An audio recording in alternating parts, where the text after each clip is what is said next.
e é claro que a gente vai continuar repercutindo esse assunto. Por isso, time, continuem todos apostos aqui, porque agora a gente vai chamar uma entrevista super importante sobre esse tema que o André Jankowski acabou de falar aí, dessa carta de economistas, né?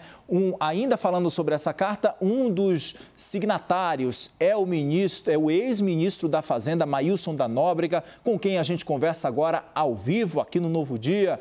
Ministro, muito bom dia. Eu gostaria de começar essa entrevista lhe perguntando quantas assinaturas vocês conseguiram. Até a noite de sábado eram mais de 222 assinaturas ali que compunham essa carta. Até o momento, são quantas assinaturas? Como é que foi essa articulação feita por todos vocês para vocês chegarem até essa carta agora que deve ser entregue ao longo dessa semana? Ministro, bom dia.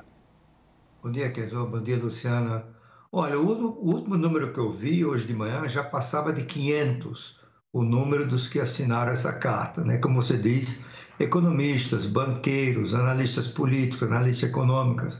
A ideia, que é o título da carta, é de que o país exige respeito, que a vida necessita da vacinação, do bom governo, da coordenação, né?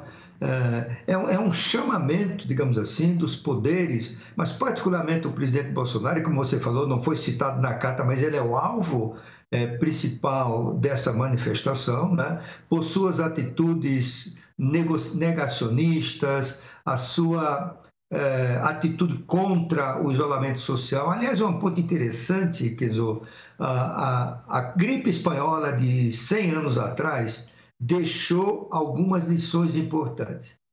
Primeiro, combate à pandemia deve contar com isolamento social. E o isolamento social pode incluir o lockdown. Segundo, o uso de máscaras. Terceiro, a higienização das mãos. E quarto, a vacinação em massa. Uma coisa interessante, o presidente Bolsonaro tem boicotado 3 dessas recomendações de um século atrás. Só falta ele condenar agora a higiene das mãos, não é? Ministro, eu gostaria de saber um pouquinho mais sobre a motivação da carta.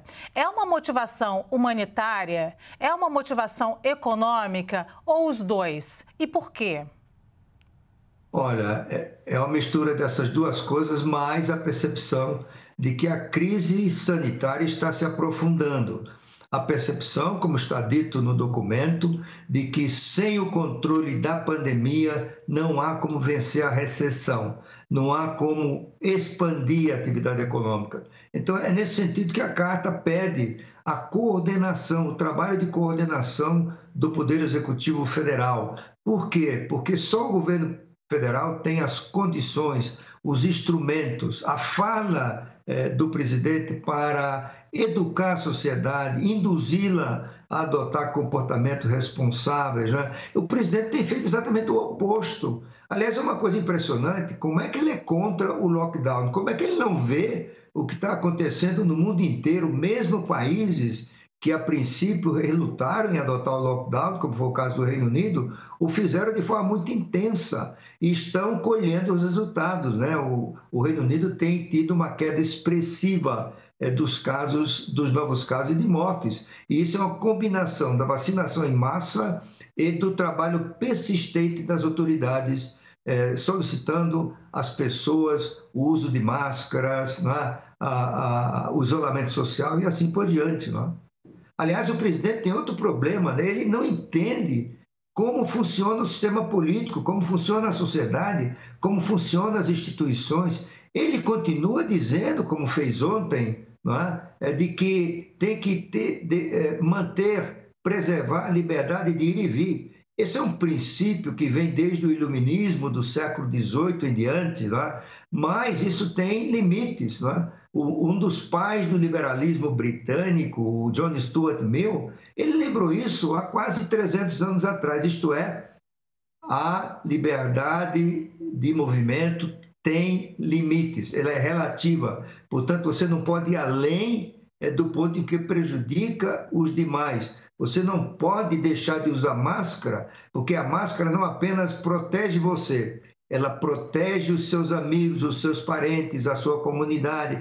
O presidente não entender esse ponto tão simples de mais de 3 séculos. É impressionante. Ele age como se esse direito de ir e vir fosse absoluto, que você pudesse exercer o seu direito em prejuízo da sociedade. Isso não existe em canto nenhum do mundo, só no Brasil. Ministro, eu chamo para essa conversa, nós temos uma fila e muita gente querendo lhe questionar sobre diversos pontos dessa carta. Eu chamo para essa conversa agora o André Jankowski, nosso analista de economia, que ele quer fazer uma pergunta para o senhor. Por favor, André. Ministro, bom dia. Queria pegar um pouquinho da carta, mas também falando um pouquinho aqui do futuro. A gente sabe que o mercado, vários especialistas apontam que as reformas são essenciais para que a gente consiga sair dessa crise, principalmente no pós-pandemia. Com esse clima que o presidente Bolsonaro está criando, com essa briga com governadores, com esse posicionamento, e o senhor, como ex-ministro da Fazenda, acredita que a gente pode ter essas reformas assim que a pandemia acabar? Qual que é a sua visão a respeito disso? Olha, claro, um ambiente conturbado, polarizado, dificulta o andamento das reformas. O presidente vem perdendo popularidade com suas atitudes. A experiência mostra, desde a democratização em 1985, que governos que perdem popularidade perdem também a capacidade de articulação com o Congresso, de defender sua agenda, não é? De agir com seus líderes para obter a aprovação das reformas. Portanto, as atitudes do presidente, elas são, sim, contrárias ao objetivo do seu governo, que é de fazer reformas. A reforma tributária, a reforma administrativa e outras que vão contribuir para aumentar a produtividade da economia, sem cujo aumento o país não aumentará o seu potencial de crescimento. Nossa analista de política, Basília Rodrigues, também tem uma pergunta. Basília. Ministro, eu gostaria de saber sobre o papel aí do ministro da Economia, Paulo Guedes, na gestão dessa crise. O senhor que já esteve à frente da Fazenda, quando ainda era Ministério da Fazenda, gestão de José Sarney, era também aí tempos de hiperinflação. E me chama a atenção que nesta carta vocês sugerem que o governo estimule o uso de máscaras. E o ministro Guedes é um dos auxiliares mais próximos do presidente da República que mais utiliza máscaras, até em fotos em que Bolsonaro e outros ministros estão sem este artefato, ele, Guedes, está com a máscara. Você acha que o atual ministro da Economia, Paulo Guedes, está brigando sozinho no governo ou a saída dele do cargo passa também pela solução da crise? Eu diria que não, né? A permanência dele no governo, apesar dos erros que ele tem cometido, né, eu acho que é pior do que a saída é pior do que a permanência. Além do mais, ele tem uma boa direção para as reformas de que o país precisa. Ele tem defendido enfaticamente medidas que ampliem a capacidade do país de crescer, que permitem enfrentar a crise fiscal, né? Essa atitude dele de usar máscara em todos os ambientes mostra que ele tem uma visão civilizada desse processo. E, nesse sentido, ele é não são todos como ele que adotam essa postura. Além do mais, o ministro é reconhecido por seu cabedal de conhecimentos, né? Ele tem um doutorado numa das melhores universidades do mundo, tem experiência do mercado financeiro, montou uma boa equipe, né? E atitudes como essas só acrescentam o prestígio que ele tem merecido, tanto do mercado financeiro quanto de segmentos importantes da sociedade.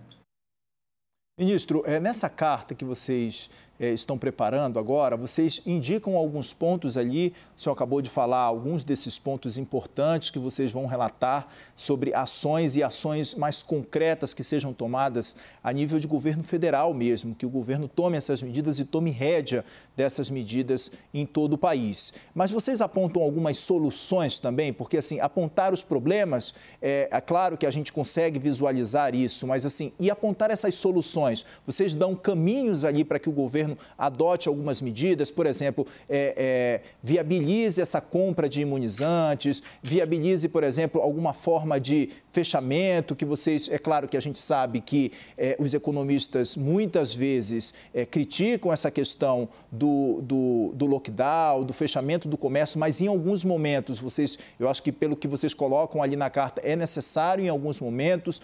Por quê? Porque não tem como se salvar a economia se a gente não salvar as vidas. Isso foi um ponto que o senhor deixou bastante claro aqui ao longo dessa entrevista. Vocês pontuam alguns caminhos que o governo federal deve seguir?